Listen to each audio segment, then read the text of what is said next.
Bonjour à tous. Alors aujourd'hui nous sommes le week-end pascal 2020. Vous voyez, c'est le printemps, là il y a les cerisiers qui sont en fleurs, les pissenlits, c'est super beau, il y a du jaune.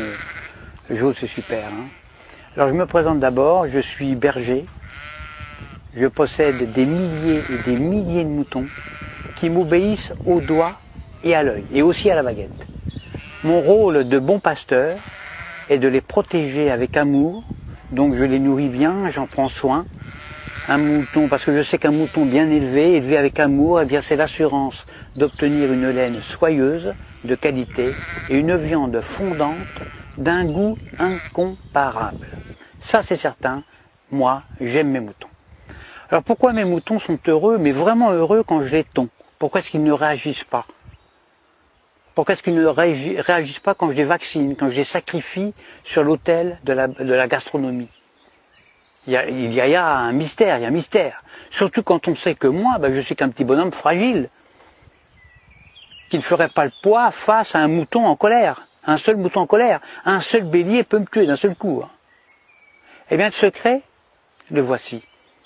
Pour qu'un troupeau de milliers de moutons soit docile, soumis, obéissant, eh bien il suffit de jouer soit sur la peur, soit sur leurs besoins de sécurité. Exemple, quand j'ai besoin de les tondre, ou de les vacciner, ou de les confiner, ou même de les mener à l'abattoir, eh bien je leur crie « Attention, vous avez un loup ! Il y a un gros loup !» Donc là, je joue sur la peur. « Courez vite dans la bergerie, allez vite, vite, vite, réfugiez-vous là-bas. » Besoin de sécurité. Et là, dans une psychose collective, où ils se piétinent les uns les autres, ils se carapatent tous dans la bergerie, sans même réfléchir, parce qu'ils sont heureux de se retrouver en sécurité, confinés dans la bergerie, loin des dents du loup. La peur court-circuite la réflexion. Elle fait exploser leurs neurones. Alors déjà, qu'un mouton, il n'y en a pas beaucoup. Alors pendant que leur attention est dirigée vers le loup, eh bien moi, tranquillement, je les tonds, je les vaccine, je leur tatoue le gigot, je puce les rebelles, je castre les chefs, bien sûr, en leur injectant des médicaments, etc., etc. Et quand j'ai fini mon travail, eh bien, je les relâche tout doucement par petits groupes. Alors c'est vrai qu'ils se sont fait tondre, ça ils s'en rendent compte, ils le voient, mais ils sont heureux d'avoir échappé au gros loup. Ils sont tondus, mais encore vivants, donc contents, heureux. Je les fais alors bêler tous en chœur à la tombée de la nuit et je leur demande de m'applaudir à 20h au moment du journal télévisé qui leur raconte qu'ils ont échappé vraiment à un grand danger. Alors bien sûr, sur le nombre, il y a toujours quelques rebelles, des moutons noirs, qui sont des moutons plus intelligents que les autres, qui comprennent, ils ont pigé mon stratagème. Alors ils essayent, ils tentent désespérément d'expliquer à leurs frères moutons, à leurs congénères, que si le loup en croque 2 ou 3 seulement, le berger, lui, est beaucoup plus dangereux, puisqu'ils finiront tous sur une table en méchoui, ou sur la table pascale. Alors il faut les gérer, ces moutons noirs, qui ne veulent pas rentrer dans la bergerie, parce que ce sont des rebelles, ce sont des esprits libres. Alors à ceux-là, soit je leur montre mon bâton, soit je les fais mordre par mon chien. Or le mieux c'est d'égorger un seul mouton noir devant les autres. Alors ça c'est super efficace ça. Pour un seul de sacrifier, j'en terrorise des milliers qui deviennent mais alors doux comme des agneaux. J'en tue un et j'en soumets des milliers.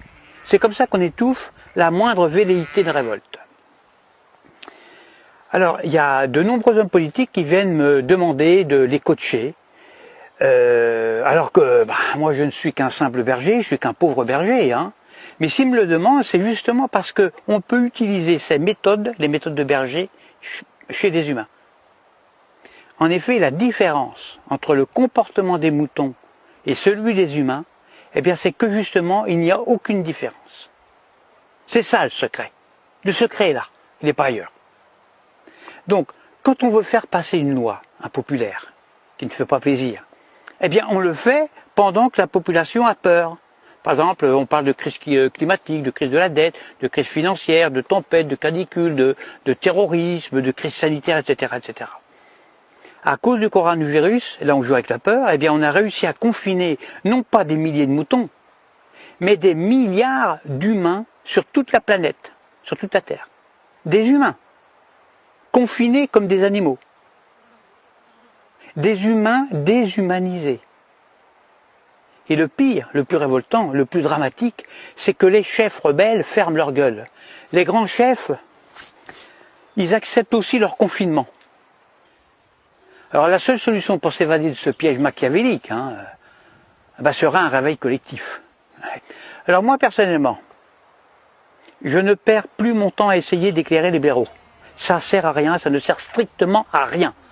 Parce que quand j'explique la stratégie dont sont victimes les moutons, soit le mouton est déjà éveillé, alors dans ce cas-là, toutes mes explications sont vraiment inutiles, ou alors je tombe sur un mouton con. Et si c'est un mouton con, il ne comprendra rien à ce que je lui raconte. Parce que justement, c'est un mouton con. Alors il faut faire attention parce que le mouton con, lui, il n'est pas fautif. Il est con, c'est tout, c'est pas sa faute.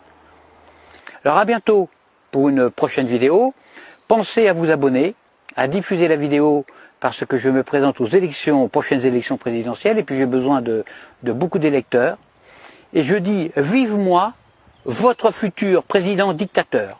Faites le bon choix, votez pour moi. À bientôt.